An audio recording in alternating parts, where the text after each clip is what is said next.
Hey Reddit, I'm Ryan, 38. I never imagined my life would become a cliche come to life. But here I am, a bitter divorce, a gold-digging ex, and a cocky lawyer who believed he had me cornered. Everyone assumed I'd crash and burn, but what they failed to see was that I never lose. Within 6 months, I made sure that everyone who doubted me would regret every single moment. It all began when my now ex-wife Brittany decided she was done playing house with me, her words, not mine. We had been married for 8 years, during which I built my business from the ground up. I sacrificed countless sleepless nights, skipped vacations, and poured every ounce of energy into creating something extraordinary from nothing.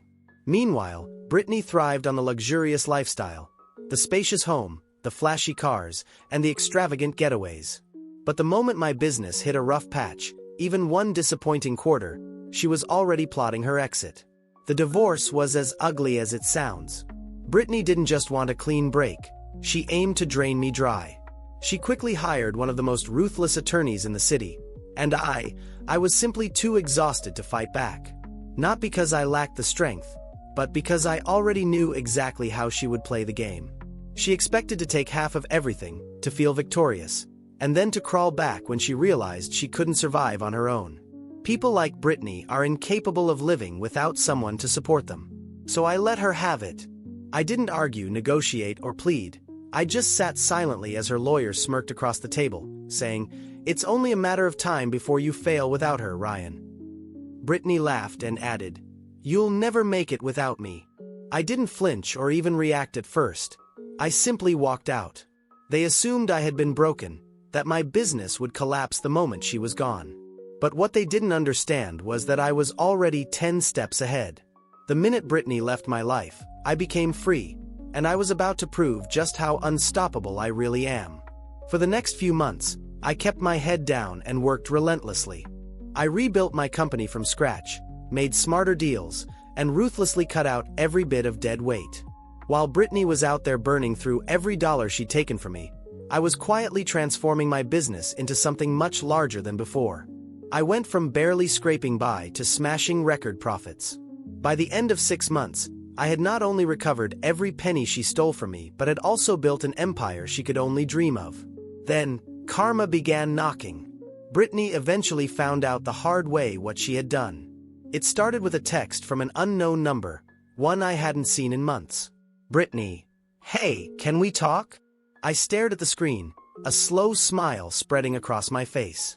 I knew she had finally hit rock bottom and that this was going to be entertaining. I debated for a solid minute before replying, even as another message came in. "Brittany, hey, can we talk?" "Talk now."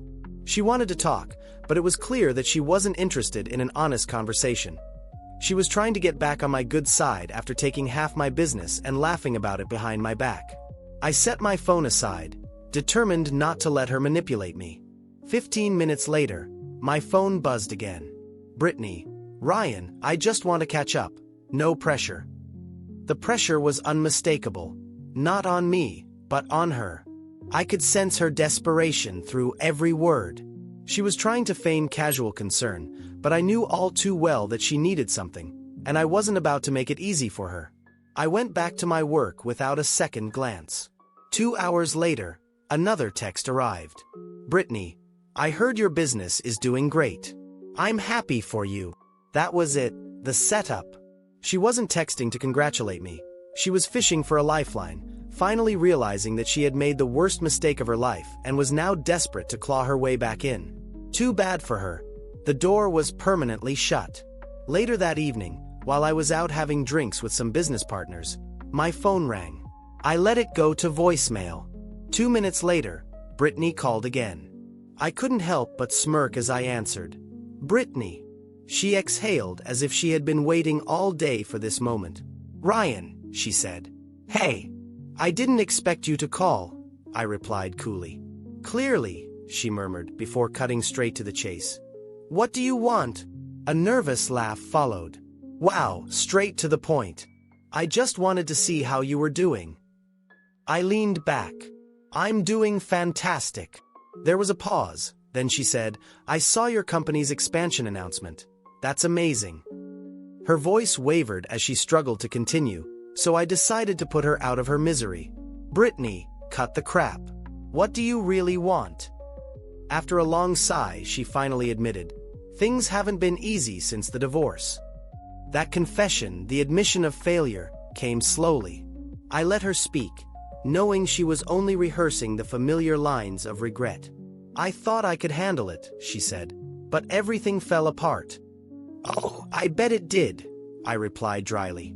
She stuttered. I made a huge mistake, Ryan. I pressed on, what kind of mistake? After a long pause, she said, I trusted the wrong people. Brittany had always been reckless with money. The moment she got her hands on the divorce settlement, she believed she'd live like royalty forever. But money, as it turns out, vanishes quickly when you don't know how to manage it. And now, she was beginning to realize just how costly it was to live without someone like me to support her. I decided to play along for a moment. So, what happened, Brittany? I asked. She sighed dramatically, as if hoping I'd feel sorry for her. I tried investing but ended up with lousy advice. I lost nearly everything. Then I attempted to start my own business. It just never worked. Translation: she squandered everything she took from me in record time, and now she's broke. I almost chuckled, keeping my tone neutral. Damn, that's rough. She quickly shifted. Ryan, I know I don't deserve your help, but could we meet in person? Maybe talk it over. I knew exactly what she was angling for, trying to butter me up, stir nostalgia, and maybe even convince me to take her back. So I asked plainly, Brittany, are you asking me for money? For a moment there was silence, then a halting, I mean, not directly. I couldn't hold back a laugh. We both know that's exactly what you need. She got defensive. Ryan, come on, look at you. You're doing amazing. I just thought that maybe I could save you from your loneliness. I finished for her. You drained half my business without a care. Her voice dropped, almost a whisper. I messed up. I let that hang, then said coldly, yeah, you did. I hung up, blocked her number, and never looked back. Yet, the saga wasn't entirely over. A few months later, while attending a networking event, an older investor named Michael pulled me aside. Hey Ryan, got a minute? He asked. I nodded. What's up? Michael smirked. Your ex tried to get a meeting with me last week. I raised an eyebrow. Brittany. Yup, Michael replied. She pitched some half-baked business idea, desperate for funds. It was pathetic. I chuckled. And how did that go? Michael shook his head. Honestly, it was sad. She thought that throwing your name around would secure her a deal. But it seems everyone now knows the truth. Without you, she's nothing. Damn right I am, I said as Michael patted my shoulder. Sounds like she's truly run out of options. Indeed, Brittany was resorting to scams, trying to worm her way into business circles, pitching fake opportunities, and using my name as a crutch. Every time she mentioned me, people snickered, knowing she never built anything of her own. Karma, it seems, was catching up with her. Then came the final blow. One night, my lawyer called with news I almost expected. Ryan, you're going to love this, he said. I leaned back. Hit me. Brittany is being sued for fraud, he explained. She convinced a wealthy investor to put money into her so-called venture, but when he realized there was no real business, he took her to court. I chuckled. So she finally tried to scam people outright, huh? She lost, Ryan, and she owes hundreds of thousands now. I whistled softly. I can't say I'm surprised. She never had it in her. That revelation sank in. Brittany had taken half of my business, squandered every dime she got from the divorce, and now was drowning in insurmountable debt. Karma had indeed crushed her. Not long after, I ran into someone I hadn't seen in years. Brittany's former best friend, Jessica. The moment she recognized me, she exclaimed, Ryan, oh my gosh, it's been forever. I smiled. Yeah, it has. Jessica leaned in. I heard about Brittany. She's completely broke, lost her apartment, can't afford a lawyer, and now she's even trying to get a regular job. I laughed aloud. Brittany working a real job? No one would hire her after everything. Jessica continued. She actually mentioned she was thinking about calling you. I raised an eyebrow. For help, Jessica snorted. To see if you'd bail her out. I laughed even harder. That's not happening, Jessica. She's run out of excuses. And with that, I realized that Brittany had finally vanished from my life. No more texts, calls, or manipulative tactics. There was only silence, and that silence was the sweetest sound of all. But as if the universe wasn't done yet, one final twist arrived. A few months later, I received a friend request on social media from an account that I initially ignored. Something made me click it, and to my surprise, it was from Brittany.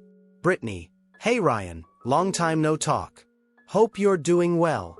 I paused for a moment, a smirk forming as I anticipated what was coming next. About an hour later, another message popped up. Brittany, I know things didn't end well between us, but I was hoping we could grab coffee sometime. No pressure, just to catch up. Clearly, Brittany wasn't interested in a friendly chat. She wanted something more. This time, I decided to have a little fun. I responded, coffee. Almost immediately, she replied, sure, my treat. I couldn't help but grin. Brittany, that sounds amazing. When are you free? She had no idea what was coming. We arranged to meet at a downtown coffee shop. When Brittany walked in, it was as if the years had taken their toll. Gone was the glamorous woman I once knew. She looked haggard, her eyes tired, and her expensive wardrobe had been replaced by worn-out, cheap clothes. Forcing a smile, she greeted me. Hey Ryan, it's so good to see you. I returned a polite nod. Likewise. She glanced around and said, wow, you look incredible. I am, I replied confidently. My business is booming, and life is fantastic. Her smile faltered as she shifted in her seat. I wanted to talk to you about something important. I sipped my coffee and leaned in. Go ahead. After a deep, hesitant breath, she murmured, I know I made terrible mistakes and hurt you badly. I'm sorry. I tilted my head. Are you truly? She nodded quickly. Yes, and I was wondering if maybe we could start fresh, as friends. Friends? I echoed with a slight laugh. What exactly does that mean to you? She cleared her throat. Well, I'm in a really tough spot right now. I was hoping maybe you could help me out a bit. I narrowed my eyes. So you need money? She bit her lip and whispered. Just enough to get back on my feet. I shook my head slowly. Brittany, you spent years treating me like disposable trash, laughing when you took half my business, and now you're here begging? Her eyes filled with desperation. Ryan, please. I don't have anywhere else to go. I sighed, reached into my wallet, and slid a single $20 bill across the table. That's all you get. Her eyes widened in disbelief as I stood up. You made your choices, Brittany. Now you'll have to live with them. Without waiting for her plea, I turned and left the coffee shop for the last time. After that final encounter, I never saw Brittany again. Rumor has it she moved to another state to start over, but no one trusts her, no one hires her, and ultimately, no one cares. People like her burn every bridge and then act surprised when they're left with nothing. And me. I finally felt free, a man whose business was flourishing and whose life was filled with peace. Looking back, I realized that people will use you as long as you allow them to. They take, and when you have nothing left, they vanish without a second thought. But when they fall, they come crawling back. That's when you must shut the door firmly in their face. Some people don't deserve second chances, they don't deserve your kindness, and they certainly don't deserve a response. They get exactly what they gave you. Nothing.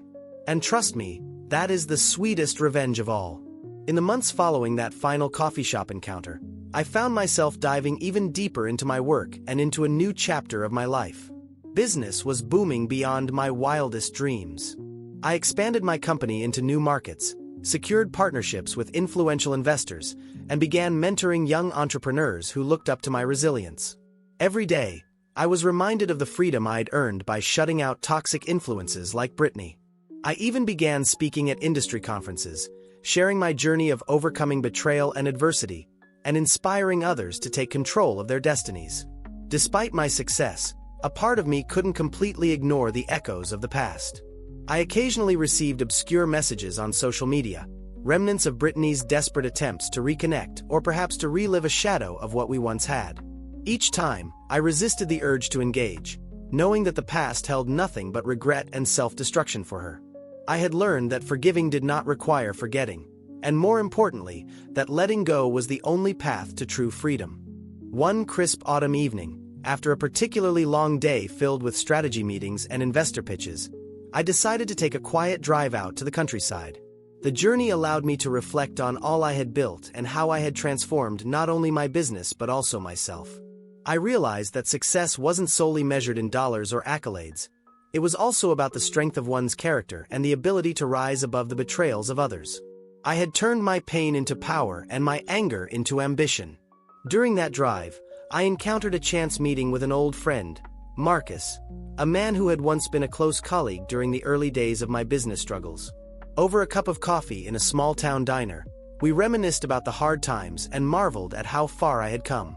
Marcus reminded me of the importance of staying grounded, of never losing sight of the values that had fueled my success: perseverance, integrity, and humility. His words resonated deeply with me, urging me to use my success not just for personal gain but to make a meaningful impact on the community that had supported me through thick and thin. Inspired by this reconnection, I began to invest time and resources into local charities and startup incubators. I set up scholarship funds for underprivileged youths and sponsored community events that celebrated entrepreneurship and innovation. The transformation was not only personal but also communal. I started to see how my business acumen and success could create ripples of positive change far beyond boardroom deals and profit margins. Meanwhile, Brittany's story continued to unravel in the background.